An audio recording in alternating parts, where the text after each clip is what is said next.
this is probably a little over the top, but I think I was a baby 5th-degree black belt at the time, and I ran out of gas. Never ran out of gas before in my life.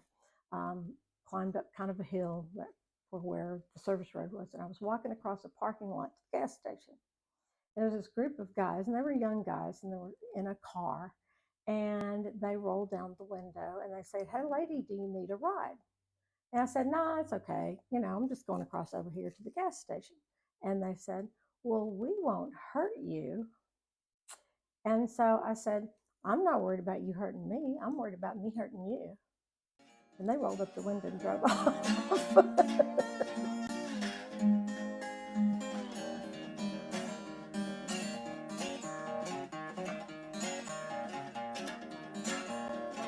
um, I started out life, my professional life as a registered nurse, because I wanted to help people. And I found that after I got into management, I wasn't helping people, I was just pulling my hair out. So I got into martial arts for stress relief. And after some number of years in martial arts, I decided I was much happier doing that than I was doing nursing. So I moved into martial arts and I got my own karate school. It's very rare for a woman to be the sole owner of a karate school. If there's a woman involved, usually it's a husband-wife team. But I was sole owner, and I had that business for 27 years. While that was going on, I got a lot of calls from women who wanted self-defense. And when they would talk to me, I would say, "Oh, well, we do a lot of self-defense in martial arts, and come over and try a class." "No, I don't want to do that. I don't want to wear the funny pajamas. I don't want to bow. I don't want to say yes, sir, and all that stuff." And so I felt like there was a hole, that that there was a, a group of people that weren't getting what they needed. And so that's why I created Action Self-Defense, because what I do there is the self-defense techniques that I've learned as a 9th-degree black belt, but they don't have to do all the other rigmarole with it. We do several different kinds of classes, basic class, and then we have follow-up intensive classes and parties, self-defense parties. And Great. it's kind of grown since then. Yeah, yeah. The women who come to you who are seeking self-defense, what are their stories like? Why do they come to you? It varies. I get a lot of dads that call that have had something happen that was a little scary, a little sketchy with their daughters, and they want them to have some protection. I get women who are just being proactive and want to know the tips of what you need to do to stay safe. I get a lot of people that have parents are the university kids, the kids that are going off to college, and they know that their girls are going to be out there on their own, and they're not going to have somebody to back them up, and they want them to stay safe. So we have a whole piece on university safety as well. Oh, interesting. Yeah. Okay, great. Yeah. Now, I am doing this is the first time I've done this, but I am doing a class tomorrow, actually, for some victims of sex trafficking. Really? And this is a little unusual because most of the time women are too traumatized to think about that. But I think these ladies have been in a program for some time, and now they're ready to fight back. So I'm really excited about having that opportunity. Wow. Yeah. That's really lovely. Yeah. Yeah. So, a lot of people, as I was saying earlier, it kind of seems silly if you're the type of person who understands that the world is, fallen, and there are evil people out there, and uh, this needs to exist. We can't live in a fantasy world. We can't fool ourselves. But can you maybe explain, just spell out in very clear terms, why should a woman practice self-defense? Why should a woman do this? Yeah. Sure. Well, prevention is always better. And I tell my students in the classes that 90% of self-defense is not being selected as a target in the first place. If you're not selected, then you don't have to worry about fighting. You don't have to worry about running away. You don't have to worry about getting hurt. And it's all a matter of developing some habits that are pretty simple. They're pretty common sense kinds of things to do, but they're things that some women just don't think about, that it doesn't occur to them that they need to do this. And when I do my teaching, I have a list of 5 different things that we talk about that all start with the letter T, because I do memory tricks. I have a master's in adult education also. Great.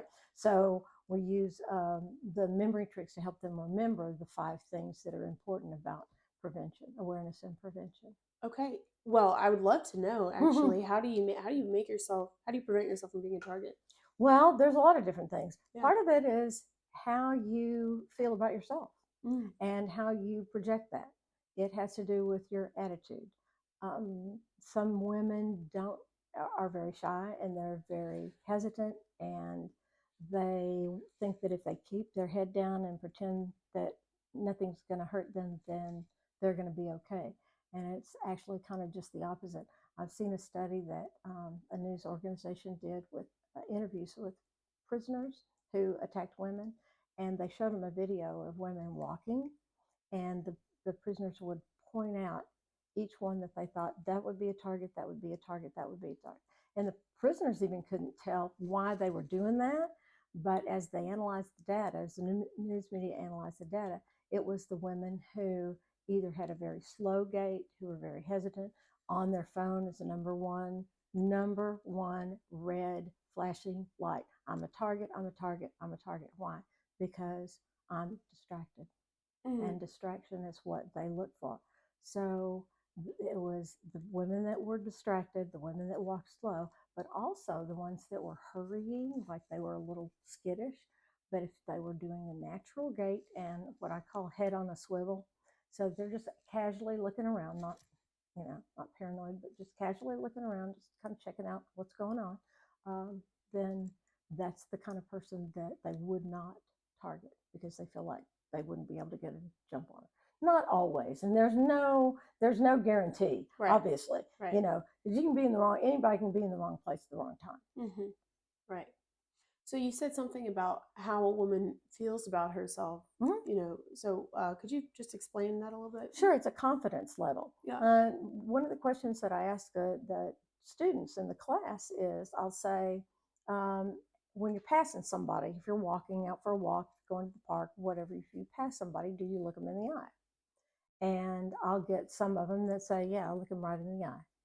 And there are others that say, oh no, I think that if I look them in the eye, then they'll think that I'm smiling at them and that I'm, encouraging them, inviting something and things like that. And it's not that way at all. It just shows that you have confidence to look somebody in the eye. And, I'm not going to be bothered by it.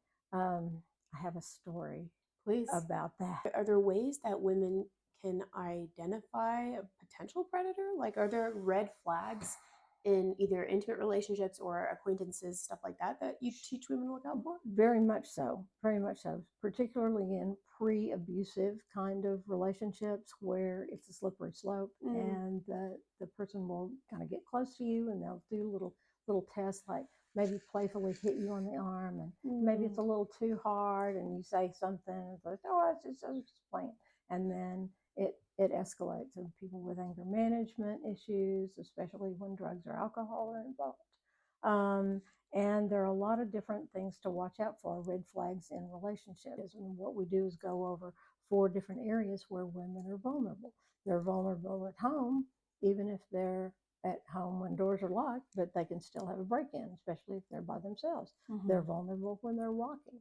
They're also vulnerable in a car or on the way to or from the car. And they're also vulnerable in a building if there's an elevator or staircase and things like that. So tell me one place that I didn't name. There's not. Right. They're vulnerable all the time. Everywhere. Right. Because anything can happen. Right. So I think one of the more silly aspects of our media as it's been in the past couple decades, I guess you'd say, is this new archetype of a butt kicking female, and you'll see, like in Marvel movies, Scarlett Johansson just knocking out a bunch of dudes, right? And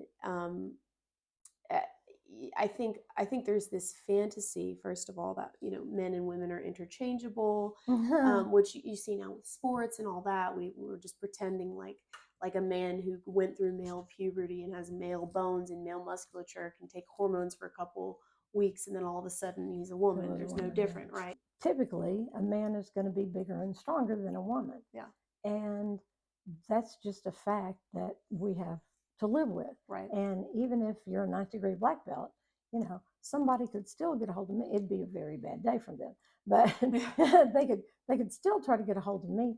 And if I have to engage in a long situation where it goes back and forth, like Scarlett Johansson, you're kicking people all over, then I'm a lot more vulnerable and a lot less likely to be successful. What I teach is a one-shot deal. It's disable, destroy, and you're out of there. Because if they can't see you, if they can't breathe, or if they can't walk, you don't have any problem. Yeah. How do you feel about guns? I feel that people have obviously a right to carry guns if they feel that they are more safe with them.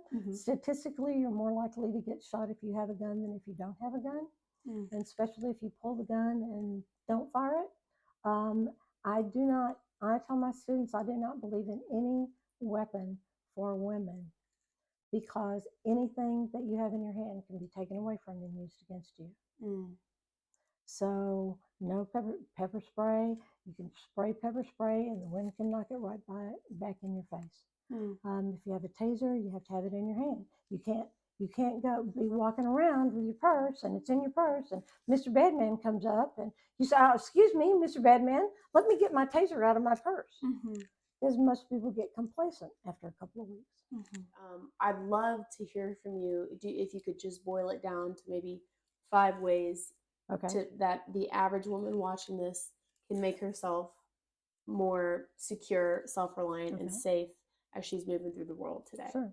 Well, again, what I tell my students, the 5 certainties. You have certainty that you're doing everything that you can to be aware and not be vulnerable. So the first T is trust your instincts.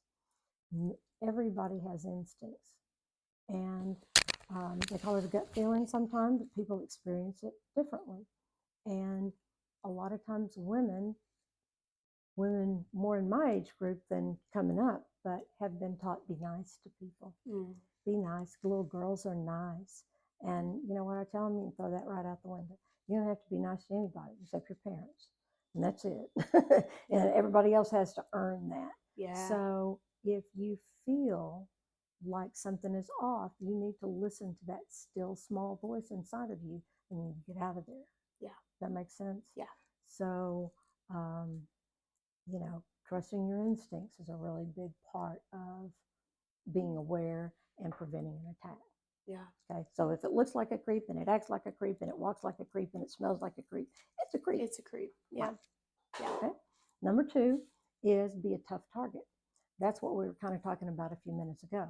How you walk, how you look around, how you engage with somebody that you don't know or not engage with them, look them in the eye, not keeping yourself on your phone or, texting while you're walking, things like that. So being a tough target is all about your attitude and your confidence. Okay. The third one is thinking ahead. When you are going from point A to point B, if I'm leaving the place where I teach and I'm going to my car, I have a plan. I know where the obstacles are that somebody could hide. And I'm watching. I know that if there's, a car in the parking lot, somebody could be on the other side. If I see that a van is parked next to me, I'm not getting in that car on the driver's side. So thinking ahead and having a plan. If this happens, then I'm going back in. If this happens, then I'm going to get to the car. Right. And there's all kinds of tips that go along with that, but that's just the general principle. Yeah. Okay. The next one is take action. All right.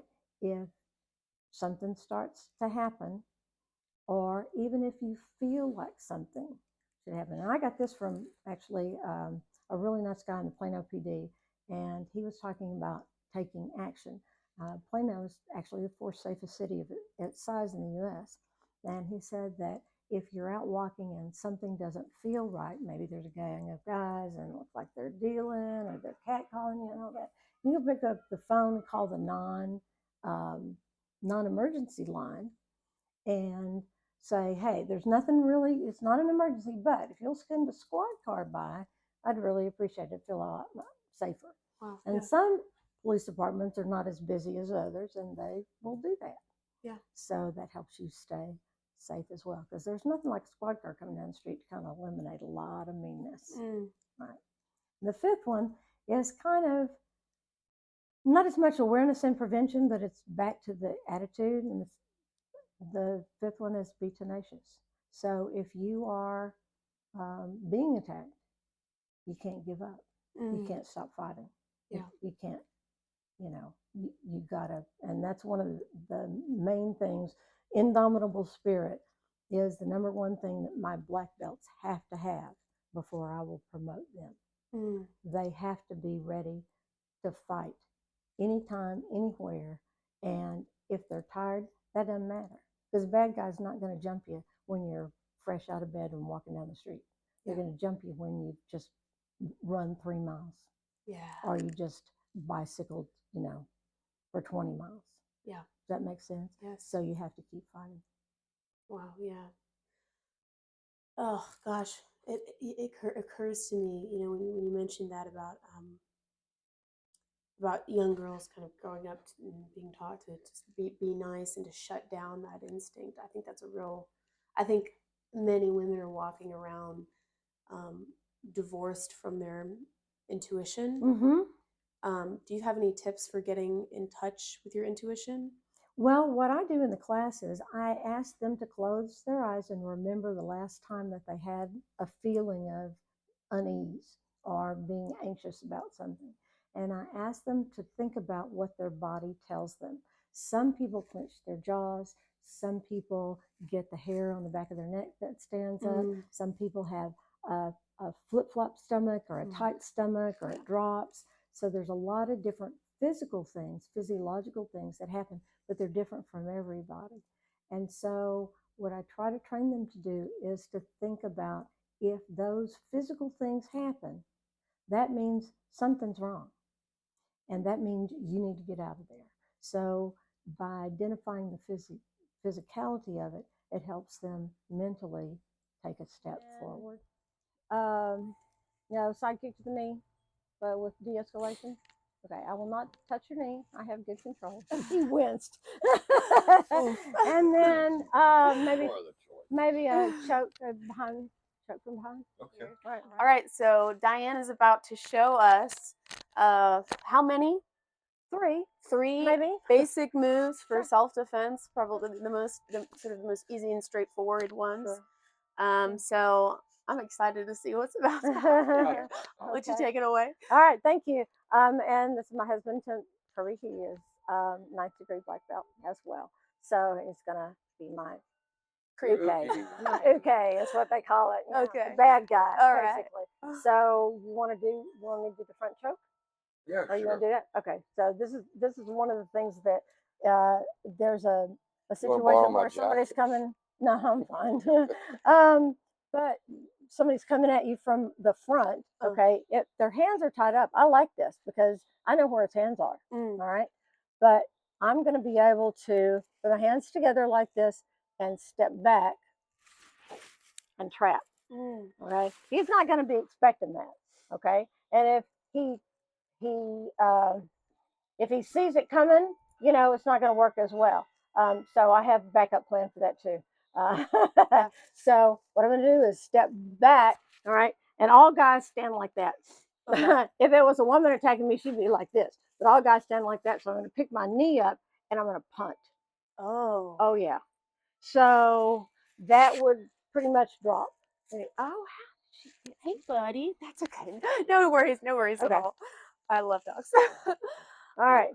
So the other thing that is really, really important in self-defense is to yell. All right, because it really throws people off, and you don't want to yell help. You don't want to go fire. You just want to yell, because that will attract a lot of attention. It'll make the bad guy. So when I do this technique, he's going to grab. I'm going to trap. Okay, and I'm gonna kick. Ah! Oh, ah! Yeah, that's a yell. Wow. Yeah, that was my medium yell. Yeah. Okay. Wow. Wow. Okay. That really came from down here. I mean, Oh that yeah. was full. Yeah. Wow. Okay. If for some reason, what do you want to do for the palm heel? Oh, Just a lapel grab. Put Yeah, coming in. Okay. Yeah. All right. So if the guy's more aggressive and tries to come in with a punch, what I'm going to do is block on this side, and I'm going to take my hand and use the heel of my palm with my fingers out, and I'm going to push up and under the chin. It's not straight up, and it's not straight in. It's a 45-degree angle because that will rattle the brain. I'm not close enough. I need to get up close and personal here. You said it'll rattle the brain. Rattle the brain. Oh. Okay, so what it does is, when the quarterback gets sacked and the brain bounces up against the inside of the skull and they lose consciousness, that's a real good thing to do in self-defense. Yeah. So you can knock somebody out with that. Boom. Really? This way. And it happens like if he grabbed my, hey! Okay, so I trap, all right? And trapping is important because I know where that hand is that way. And yeah. Does that make sense? Yeah. I mean, most women are going to be attacked by a man by grabbing them, trying to overpower them. Yeah. And as soon as I've grabbed on, it really becomes a field day for somebody that knows what they're doing, because they've taken the two weapons that they could really hurt you with. Yeah. Pull a gun or a knife out or something like that, and grabbed you with them. So they're committed to this, and it's a poor commitment. Yeah. Then he thinks he's got me, but I got him. And then another common, most creepy guys sneak up from behind, and so what you find is like a back choke. Yeah. People are real familiar with this. This seems to be the one that women are most afraid of on the street, is having somebody come up behind them and choke them. And this is a counterintuitive move, because if somebody is pulling up, your instinct is going to be to pull down. And he's going to win because he's bigger and stronger than I am. So I don't like to lose. Yeah. So I'm going to change the physics, and I'm going to push in. I'm going to kind of tuck my chin this way. But if I push in toward my chest this way, and tuck my chin, big, strong guys. Yeah, I've had some of my black belts pick me up off the ground with one arm, but I'm not getting choked because I'm pushing in, and that's solid. Okay. Now, So you're actually pushing his arm into your pushing chest. his arm into my chest. Okay. Right, and then, but wait, there's more. Okay. Okay, so I'm going to take my little spiky heel, Okay. and I'm going to work it all the way down his shin, and I'm going to bury my heel in his foot. Thanks for that. All right. I had good control. Okay? All right. All right. Yeah. Those two. All right.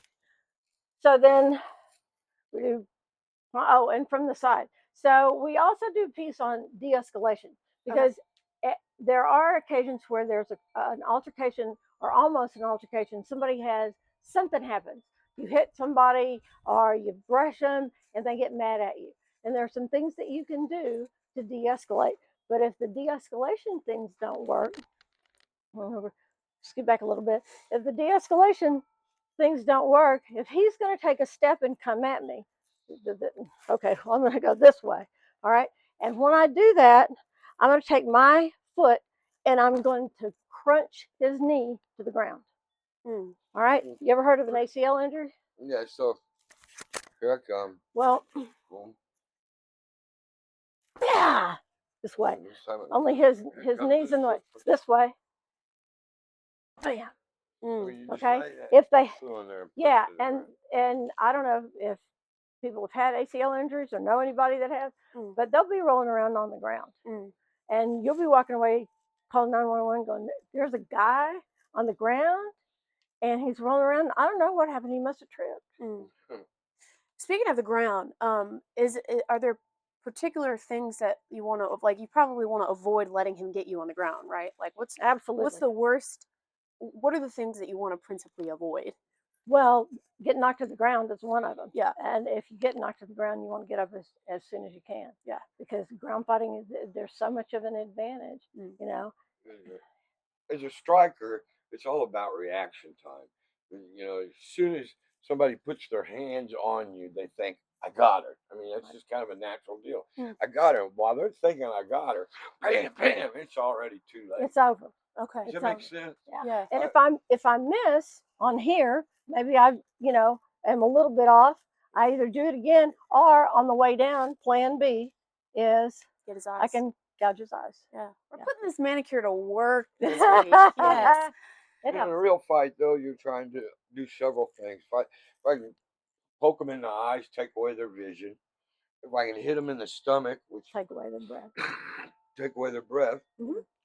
or I kick them in the knee Mhm. and take away their legs.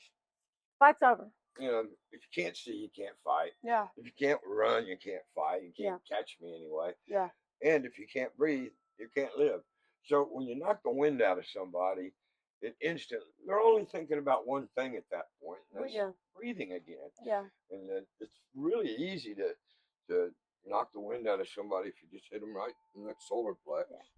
Okay. And that's not one of the things that we really teach in that situation, because it takes a little bit more training to be able to do that. Yeah. But the seeing thing and the wheels thing and all that stuff. All right. That's what kind of makes sense. Does that make sense Yeah. to you? Yeah. Okay, good. Is there anything else that you'd like us to do? That was great. I could really. throw That's him. great. You want it? You want to do something crazy? I have a picture of me throwing. I have black belts in 4 different styles. What? And so one of the styles is Aiki Jiu-Jitsu, and Aiki Jiu-Jitsu, Oh. it's like somebody's coming at you and you throw him, Yeah. and his feet are going this way, and his head's like that, and the picture's really cool. What's the best martial art for a woman to learn? Oh, that depends on the woman. I wouldn't say that there's one particular Yeah. martial art. It's how you approach it and Yeah. how intense that you are and how much you train. Yeah. I like our style better, Yeah. Texas brand empty hand, All right. because it's very practical. Yeah. and it's simple but effective techniques. Okay. We don't like all the fancy schmancy. I don't want to put somebody in a joint lock on the street. Mm. I can do that, Right. but what am I going to do if he's in a joint lock? Okay, if I've got him here, okay, and I'm pushing because he's going to the ground. Mm-hmm. But then what am I going to do? He's gonna get back on the How was your day? Right. While we're waiting on the police. Right. So we don't want to do that. Yeah. Right. All Right. You want to martial get out of arts- there. All martial arts have some great things to offer. That's right. It's the martial artist that makes the difference. And what kind of makes ours so effective is the attitude that we do it with. When she was yelling, and she goes from this nice sweet lady to and that's what makes it work. Yeah. That reaction time. Yeah. And Do y'all practice screaming in your classes? No, now that was a very good question. I'm glad you asked that, because we differentiate between a scream and a yell. Oh. Okay. A scream is, I'm so afraid. Yeah. And a yell is, I'm going to kill you. All It's an right. attitude thing. Yeah. There you So go. it's a yell. Okay. There is one thing that you can use for a weapon that's not going to be taken away and used against you, and that's a key. Now, a lot of people don't carry keys anymore, but I have these little action self-defense keys. Oh. All right. It's your key to safety. All right. And as you're walking to your car, you can put your the ring around it and carry it between your thumb and your forefinger. Okay. And here's your target right there. Okay. If it's too gushy, a lot of women are like, oh, I couldn't poke somebody's eyes out. Then you go for the throat. Now, if the trachea gets hole in it, they're going to be this color, and they're going to be dead. Nice. Unless somebody intubates them. So you can gouge Probably all right, deserve or it. you can kill them. It's kind of up to you. Yeah. But All right. this is for you, Thank you so much. and this is for you. Oh, thank So you. you middle finger. Yeah, And then, put it. And so if you let go of it, you still have it. Yeah. That's Yeah. the whole. Yeah. Love that.